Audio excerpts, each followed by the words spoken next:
and welcome to Among the Jungle podcast. I'm botanist and host, Shy Kina, and I'd love for you to join me as I interview the incredible plant people of Instagram to create an audio vault of inspiring botanical knowledge while harnessing a deeper connection with us in our natural world. If you're ready, it's time to inspire your wild.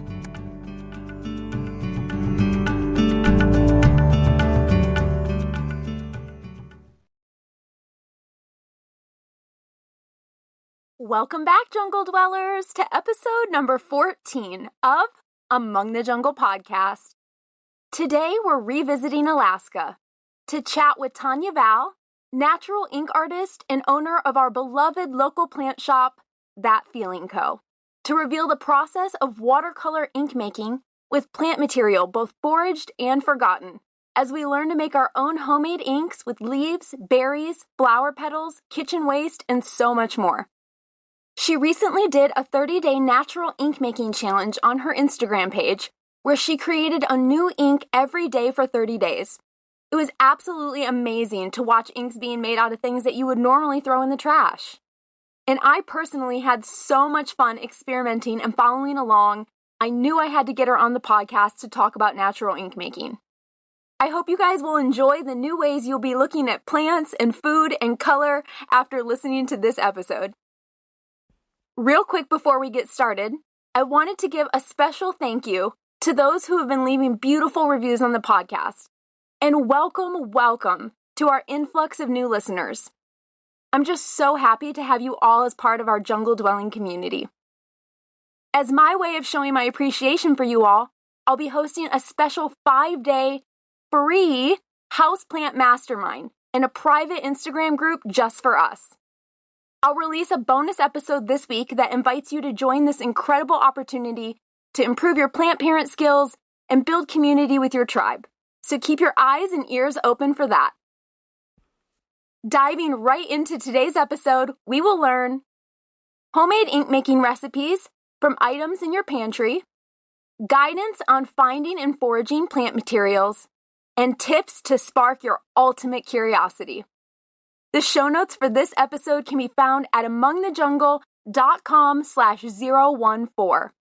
Let's get ready to paint with all the colors of the plant kingdom as we welcome Tanya to the jungle.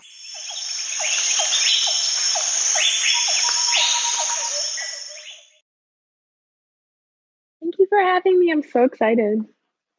So why don't you tell us a little bit about you and who you are as an artist and maybe your first significant memory of plants? So my name is Tanya Val, and I originally moved to America from Ukraine. So I was 12 years old when we moved here, and growing up, my mom was a single mom, and we just always did a lot of creative things together. She and I would paint together, we would cook, we would go foraging for berries. So growing up, I was always just so inspired by nature. I always wanted to be outside. I always had a stick in my hand doing something with it. Rocks in your pockets. Yeah, just all the things. So when we moved to Alaska, we kind of had a hard time acclimating to the climate and getting familiar with foraging here. And it didn't really stop us at all to go out and just find and see what was out there. And it was surely very bountiful. And I went to art school for painting and graphic design, and pretty much through college, I was also doing a lot of creative jobs. So just to name a few, I have been a chef, or not a chef, I was a line cook for a year, and I was a makeup artist at MAC here at Nordstrom for 5 years. Wow. I was a wedding photographer for 5 years, florist for 4, and now, hey, we had just opened up a houseplant shop, coffee shop, and I have been a full-time artist with painting for the last 2 years, but doing it part-time since college. So kind of just been doing a lot of things, but also nature and creativity was always involved. And yeah, I'm really thankful for all the things that sort of brought me here. and I'm in no way like resentful.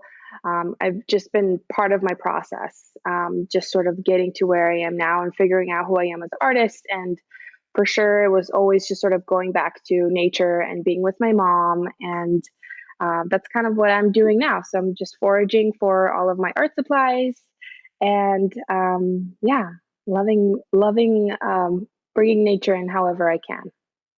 What would you say is one of your first significant memories of plants? Was it here or was it in Ukraine, would you say? I would say here. I would say here probably when we would it would just be like a really beautiful fall day, and we would just be so lucky and find everything. My mom sort of is just has a great eye. To me, I'm still not a professional mushroom forager, but she will just find buckets full of things. And I remember this one evening pretty significantly. We were finding mushrooms and berries, and we didn't have any more like room to fill up our buckets. So we were just so happy, and we were talking about what we were going to cook and make with all these things. And yeah, that was a really pleasant memory. So your mom lives here still? Yeah. It's nice that you guys still get to do that together. Yeah, every fall we do quite a bit. How does it differ foraging here versus your memory of foraging in the Ukraine? I think when we foraged or did anything like that, wouldn't be as frequent.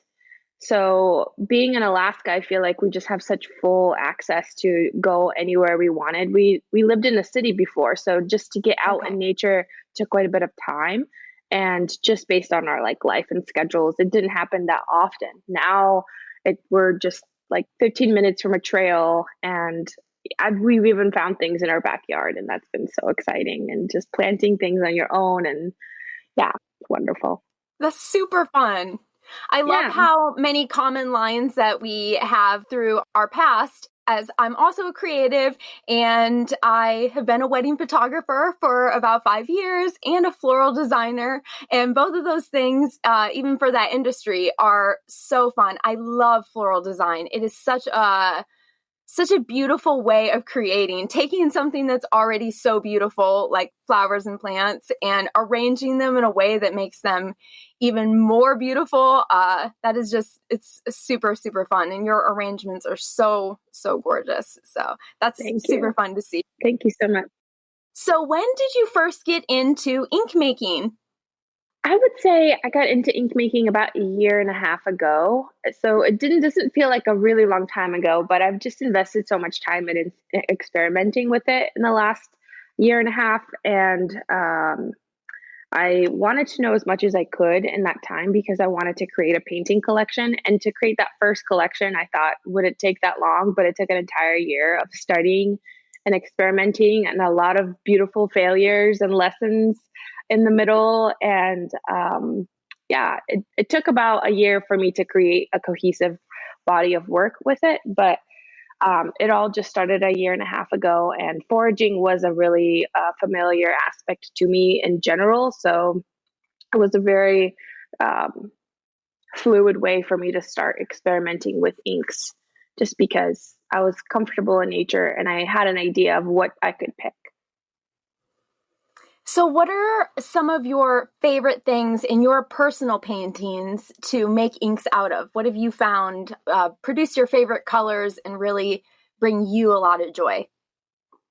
Well, I love using things just around the house. Honestly, I have been saving avocado pits, and our freezer is packed full of avocado pits that either our friends gave us or I have saved over like, a month. And I really love using sort of a repurposed food material that would otherwise be considered waste, and making something out of that just because it's so easily accessible. And it really warms my heart when I know that, I made something beautiful, art, or even just the color itself is so beautiful just because it was used with something I had around the house. But I would also say blueberries are some of my favorites because I just love foraging for blueberries here in Alaska in the fall. It's just a tradition my mom and I have. And anytime I make things with berries in general, I snack a little bit on myself. And it just makes it a little bit more fun, you know? Yeah.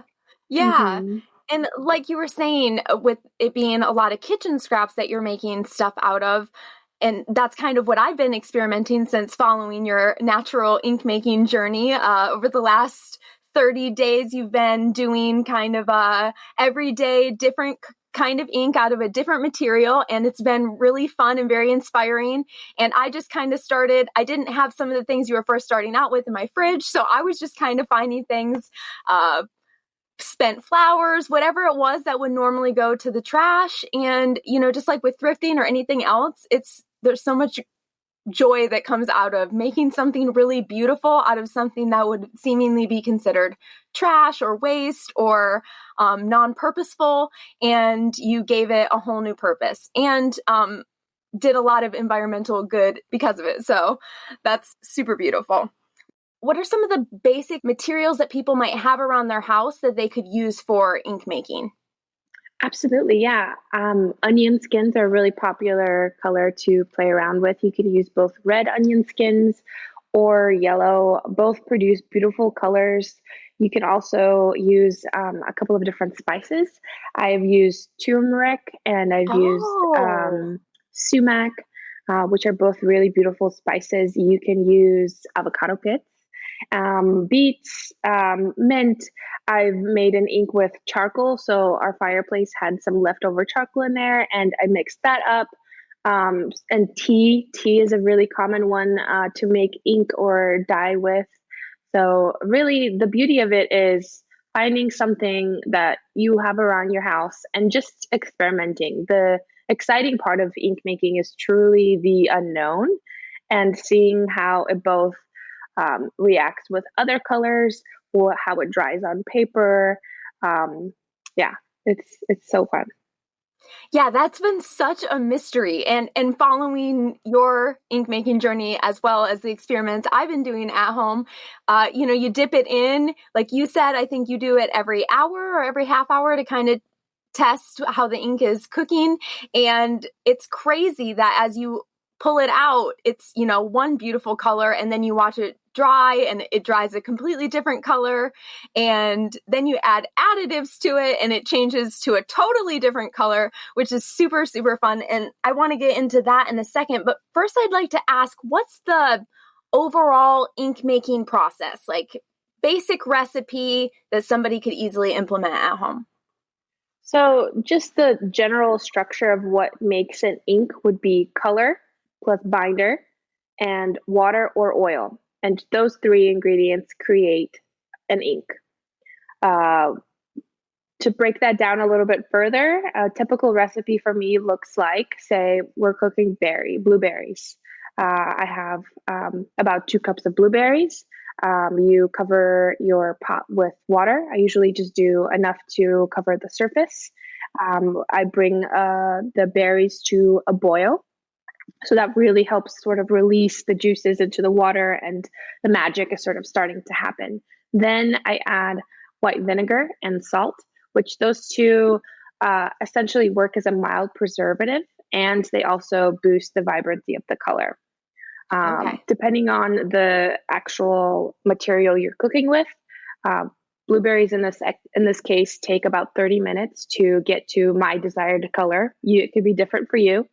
After 30 minutes, you filter or drain your material and you let it cool. And then I like to add gum arabic, which is a binder and it's a all natural tea or tree sap that helps with light fastness of color. So this is something I would add if you're going more professional route. You want to sell your work. I would add gum arabic and wintergreen oil, which is also a preservative. So those 2 steps I take personally just because I create art professionally, but you can stick with vinegar and salt, and that will be plenty good to start experimenting. So while you're cooking it, you do spend a lot of time mashing it, right? As well to help get some of the more color extracted from it. And what do you use to drain it with? Yeah, so you can use a fine mesh strainer, depending on how fine it is. And you can also use a coffee filter. So you can definitely use things around your house, anything that's accessible, and you can sort of see if it is working. If you are still getting a little bit of pulp, you can still kind of drain another time just to kind of get a little bit extra purity out of it. But the mashing also happens for some things. I don't mash everything that I cook. The most important thing is just to test your color. So I have probably a bunch of 10 or so different pieces of paper. They're watercolor paper that I test about every 30 minutes, just to see, is this kind of where I like it? Is this the intensity that I would prefer? Not, I just keep reducing the water. But the mashing with berries is very common. Mashing doesn't really occur with a lot of different other things. Okay. Now, what would be the difference? Because I experimented with petals, and when I did the petals, because I had seen a recipe that you did, it seemed like you used more vinegar. I used more vinegar for that. Is that something that you would suggest for maybe more leafy or plant material? Because I noticed that you also did one with calathea leaves. So how would you work something that's more of a leaf or a flower petal versus a berry? Yeah, so for berries, any sort of leaf plant material, I use a mortar and pestle to sort of really get the material broken down a little bit more than a potato masher would. And I know I've just from past recipes that I've seen for petals and flowers, vinegar takes a little bit more precedence over water, just because it helps sort of get into the particles a little bit more. So specifically for those, I would use a little bit more vinegar than water.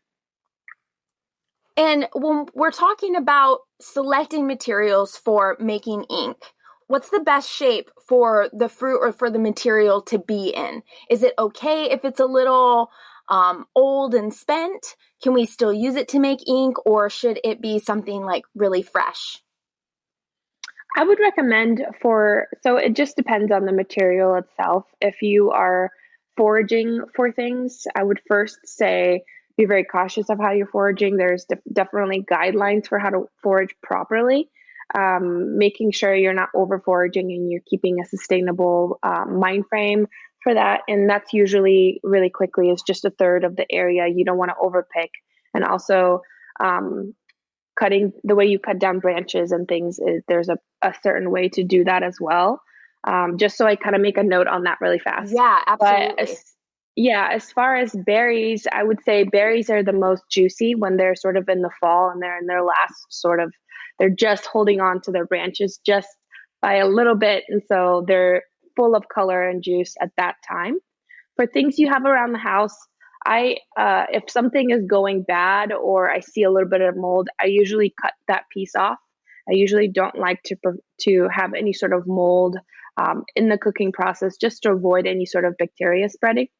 But I essentially use things that are close to being bad, just because otherwise it would be going in the trash if I don't use it. So yeah, I think as long as you avoid mold, you're good to go. Perfect. That way you can still utilize the fresh berries in your smoothies.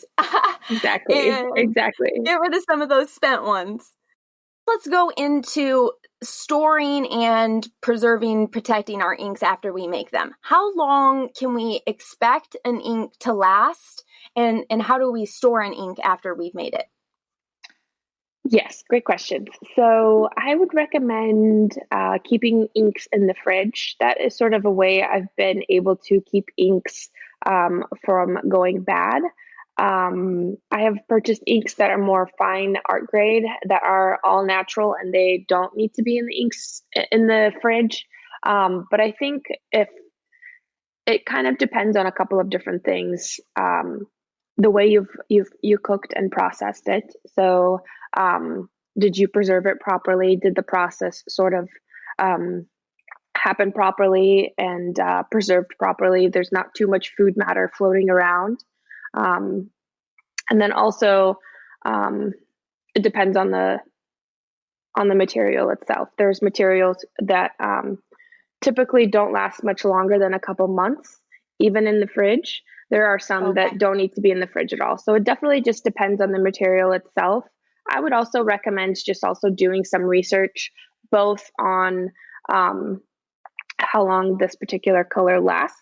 This is a typical color that is created for dye material with fabric or art making. If it is a common material, it usually will last much longer, and you can sort of experiment with your own recipe. But it definitely all depends. I keep all of my inks in the fridge, and that is the way I've been able to keep them the freshest. But I know there are some things like walnut ink you don't have to keep in the fridge. You just keep it in a cool, shady place. So it honestly just depends on the material itself. Okay. And do you notice that since you've been experimenting for a while now, that the inks have changed over time? Like So the color of the ink? yeah, so the beauty of it for me is it is supposed to change color. It is sort of alive and it is nature. Yes. So I definitely approach it from that perspective where when I sell the work, I make sure that it's very known that when you purchase the piece, as long as it's not in the direct color or direct light of your home, it will shift very, very mildly over the years. And I also varnish all of my paintings. So that also serves as an extra layer of protection against the sun. But um, again, it also just depends on the material. Blueberries I've found last perfectly over the years. They're so, so vibrant. Different colors will sort of fade away over time. So I think as long as you're sort of aware of this ever changing way of art and material, that you sort of can approach it for that abundant, more of an abundant perspective. Yeah. So we have all the basic things that we need to create ink, which would be water, vinegar and salt to start, and then gum arabic and wintergreen, right? Wintergreen oil. Mm-hmm. Okay. So gum arabic and wintergreen oil to preserve and help with applying it to the watercolor paper afterward? Yes. Mm-hmm. Okay. We have all those things. Now, what are some things we can do to experiment with a color once we already have it? So we've made a color and it's beautiful and we like it and it's fun. Now, how can we play even further with just that one color? Absolutely. There are so many different ways where you can shift the pH of the color. So you can pretty much shift the pH with a couple of different things, which you definitely have around your house. One being an acidic substance, being a like lemon juice or lime juice. So what you can do, that. yeah, so you can squeeze some lemon onto a swatch or a different little pastry dish of your ink, and you can experiment with seeing what the color does there. I usually like to save a little bit of the original color. That way I always have the core of the color still available to me so I can still play around or go back to whatever kind of shift that I can go with from there. You can also use baking soda that acts as a pH shifter as well. There is you can create soda ash, which is essentially a baking soda core, but you bake it. You bake it for an hour, so that creates soda ash, and that creates a different shift in color as well. So really? there's Okay, definitely so you bake the baking soda? Correct. And then Really? it becomes soda ash. So then that also creates a different shade as well.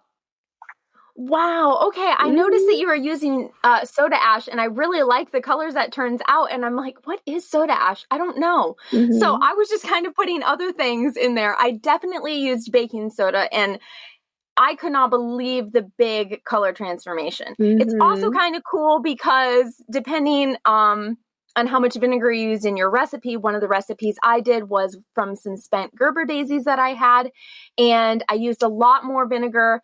As I told you on the phone, my husband is like, oh my gosh, it smells so much like vinegar in here.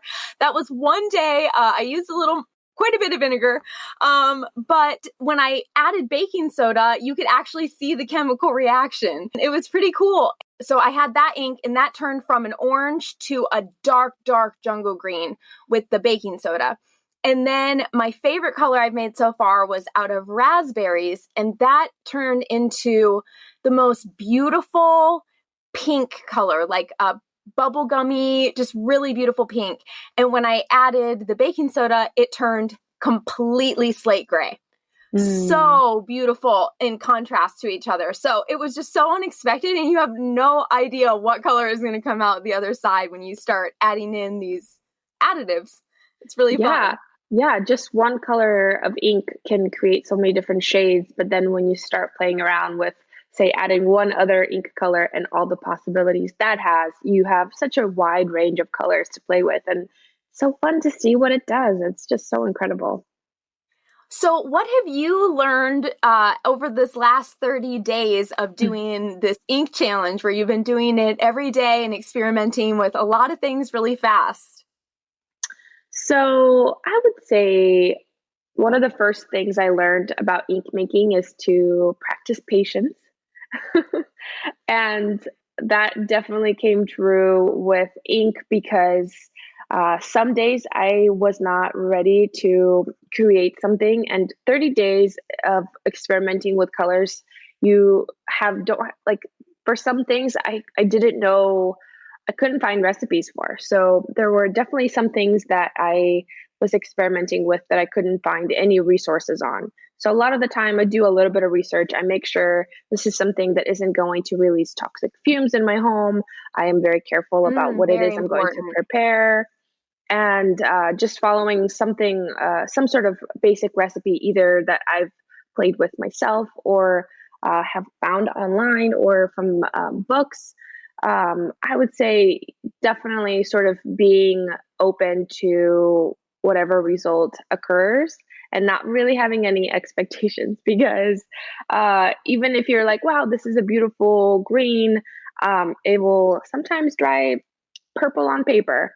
So Yeah. just being open to the beauty that will come out of it, however it wants to present itself, is definitely something I learned and I've embraced, and I think was definitely the beautiful part of the journey. There were definitely struggles where I had to reduce the ink for more than a day for 3 or 4 days, and then I had to go back and to adjust the color because it wasn't vibrant or I needed to add something else to it. So just being flexible and patient, I would say, Yeah. are the most important things I learned. But also just being curious. I think that Yeah. curiosity took over, and I was looking at produce differently. I was looking at Yes. nature differently. And I think that it's so fun to look at food with an art perspective. Oh, I It wonder what is. this looks like. Oh, purple cabbage. That sounds like something that would be really fun to play with, you know? So Yes. it's really fun to experiment with like an unknown aspect of it.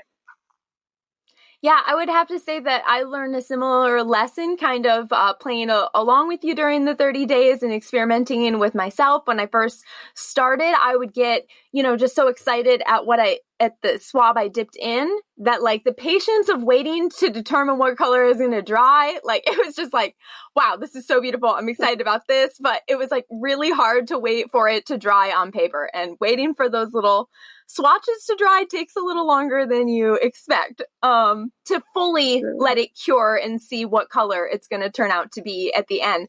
I have one ink that I made out of, I told you it was out of the passion fruit hulls. So, the outer casing of the passion fruit, I had a bunch of those that I purchased at Johnny's Produce, and I decided to throw them all into the water together. And the color itself is this like deep red, the ink, like very deep red. And the holes themselves are a brownish purple color. So I was like, okay, that makes sense. But when it dries, it's the most beautiful neutral beige. So when you dip it in, it's got this like red tint totally on the paper, but when you let it dry, it's this very beautiful neutral color. Just a very light tan taupe color. And it's so beautiful, but not at all what you would expect when you were waiting for it to dry. So that's been very Absolutely. interesting. Yeah. The raspberry one is actually so far my only one that's really dried true to the color that it was when I pulled it out, which has been fun. And it's inspired, like you said, looking at food differently. My husband and I were cutting off the ends of the strawberries the other day, like just the ends of them. And I was like, there's a little red, there's a little green. Who knows what, if I boiled these together, like what it could turn into. Exactly. It's so hilarious. So now we have like these little containers in our fridge of like things I'm saving for ink making. It's probably half of our refrigerator now because we're collecting so many things. We have onion peels in these containers and the tops of the strawberries over here and fruit that's going bad over here. And it even inspired me to buy, like I told you, some seeds for this season for the garden that are things that are for ink making or fabric dyeing or whatever, but like indigo and marigolds, and there's all kinds of flowers that are very pigmenty that you can use for this natural ink making as well, which has been fun. I've never grown indigo, so this will be interesting. Indigo in Alaska. Indigo in Alaska. Exactly. Yeah. It will be an experiment. It's absolutely. Absolutely. So I'd love to talk a little bit about your open air painting and how you kind of take this whole natural element of ink making to a whole nother level.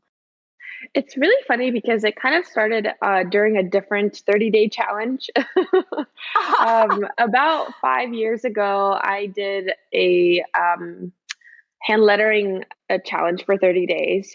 And it was in the middle of summer. Like, what was I thinking doing a challenge in the middle of summer in Alaska? Of course, I want to be outside. Yes. But it actually turned out to be something really incredible that I didn't know I would be a part of now. But I did a challenge where for 30 days, I would hand letter a quote that somebody either messaged me directly or commented and just shared something with me. So it was like a quote or a song lyric, anything they really loved. And for 30 days, I would hand letter in a different style. And a lot of those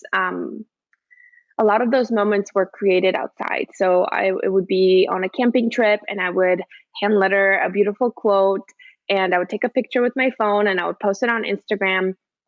And it was a beautiful, beautiful time where I was really able to connect to nature and create there. And it sort of inspired different collections for me. It inspired so much different work. And it felt like home to be outside and creating.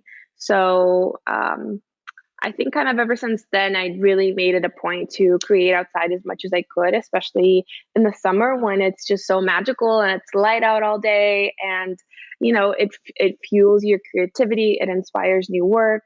And it took a little while to figure out how I can hike and paint on top of mountains. But I have whittled down the essentials for creating things. And I always bring an easel and I always bring sort of a larger piece of canvas or board to paint on because I just like to work large most of the time.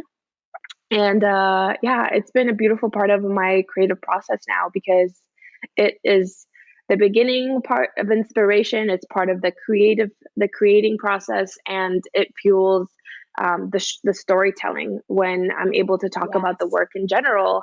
So it really is part of every bit of the process now for me, and I embrace it and I love it. And there's really nothing like creating outside. I agree totally. So I actually was supposed to go to college for art. That's what my mom really wanted me to go for. And that's what I was always pursuing. So I thought, though, that it made more sense to get a science degree and that I could use that as like a backup plan if I needed. But I was always very creatively minded, art minded. And so I used to love to paint outdoors when I lived in Tennessee. Also the mountains. It's just like something about mountain energy is just, it like wraps you in this big warm hug, and it's just such a beautiful place to create from. I used to love to create outdoors there. And then I really got into resin art and resin pouring, and that stuff is so messy and everything gets stuck in it, so you can't do it outside. Like a bug flew by or dust in the breeze, anything will get stuck in your painting. So that definitely could not work. And now that I've come back around to more acrylics and watercolor style stuff, I just love the idea of going out and painting in front of a big mountain, So what are some of your best tips and best practices for somebody who wants to go out and paint in the wild outdoors? I would say just trying it and seeing what essential things you need first. I think keeping it simple, keeping your backpack light is something I learned because I like to have all of my things with me all the Me time too. in the That's what I would studio. always do. And I would be like, oh man, I really wish I had this one color and this one thing. And then it's like, okay, just simplify it, make it simple, really focus on why you're there. If you need to do more of sketching and you just need a pencil and paper, and that's what you like to do to get in the zone, I think just knowing what your process is and keeping it simple, I would say, is something I would recommend. And also just doing it, just not talking about it, just going out and doing it and seeing what you like about it and how you can improve next time you're out and how you can make it easier for yourself. But really, it's just about being out there. I think, creativity and learning how to use less things will come with it. And some of these paintings that you have, like the one I can see behind you, they're available at your shop at That Feeling Co. as well, right? Some of your paintings? Beautiful. Yeah. I have some work out there. Mm-hmm. And you're also offering an upcoming workshop? Yes. So a friend of mine, Emily Jeffords, she is from South Carolina.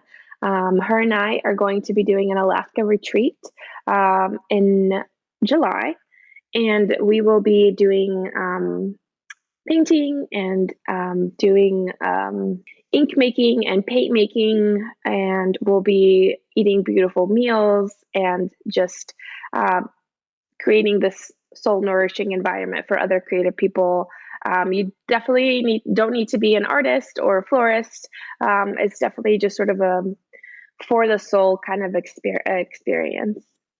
Beautiful, beautiful.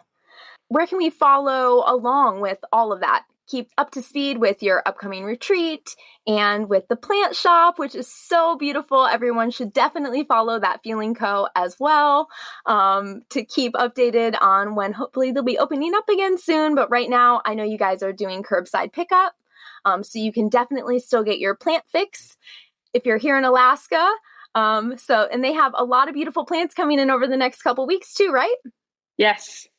We're going to be sourcing from Florida really soon, so I'm really excited to see what a whole entire different climate of plants looks like for us here. Yeah, really excited about that. Yes, very exciting. Yeah, you can find me at tanyaval.com. So it's Tanya and then VAL.com, Tanya Val. And then on Instagram, it's Tanya.Val. Pretty much everything lives on those two spaces, and our plant shop is at That Feeling Co., all one word, and thatfeeling.co is the website. Awesome. So if you could leave our audience with one piece of advice, what would it be? Pursue curiosity endlessly. Being curious is what led me to so many different beautiful things, and I think that is just the way I like to live my life, just seeing what happens and being curious and trying it out. So that is how I like to live.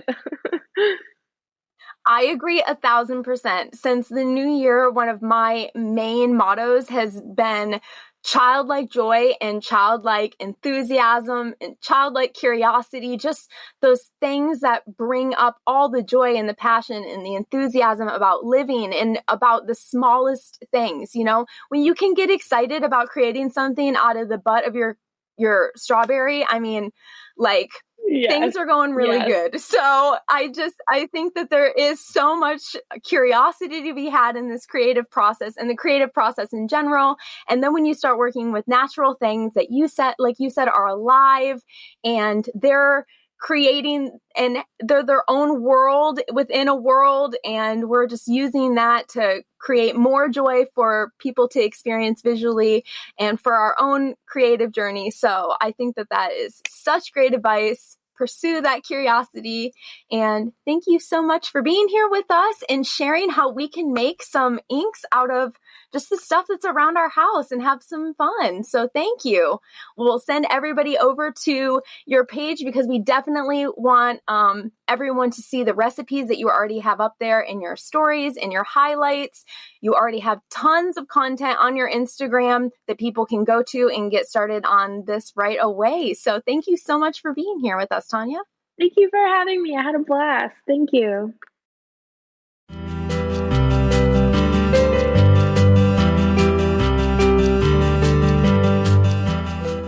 Plants are some kind of magic, aren't they? They produce food, incredible energy, ambiance, music, and color. It's like the more you know about plants, the more your mind is absolutely blown. And just imagine how beautiful the energy would be in your home from a piece of artwork that was created both in nature and by nature. No off-gassing of chemicals, just total beautiful Mother Earth energy. That's the kind of art I want to hang in my home. As usual, I have a challenge for you this week. I challenge you to create an ink out of something you have right in your very own house or can easily be found. We love it if you share photos with us on Instagram so we can share it with the community. Just share the photo to your story and tag Among the Jungle Podcast and Tanya.Val. We have a lot going on over at Among the Jungle Podcast Instagram page with lives, IGTVs, and of course the new Houseplant Mastermind about to roll out. Also, if you're the kind of person looking for quick plant tips and tricks, head over to Among the Jungle on TikTok and get your fix on 15 to 60 second plant advice videos in all the areas that you guys tell me you need assistance and beyond. Be sure to follow Tanya.Val on Instagram and look into the incredible itinerary of her upcoming retreat at her website, all of which can be found in the show notes at amongthejungle.com/014. Be sure to share this fun project with a plant friend, and perhaps you could even do it together. If you learned something interesting and fun today, be sure to rate and review this podcast. We made it to Apple Podcasts Top 100 Podcasts today, all because of your ratings and reviews. So let's see how high we can top those charts. Keep those ratings and reviews coming in, and I will be sure to be sending you guys freebies and goodies. Thank you so much for all your support. Thank you for loving plants and for being a beautiful part of this community. I hope this episode inspired your wild, and I hope your mind was expanded even further to the endless possibilities and complexities of plants. Because as Tanya so beautifully reminded us, it's curiosity that keeps the spark of joy and wonder alive. There is so much magic to experience and behold on this planet, but life truly becomes fulfilling when you begin to find the glory in something as simple as your own kitchen scraps. This is the art of practicing ultimate gratitude for all that nature continually offers us. Until next week, Jungle Dwellers, love, light, and aloha.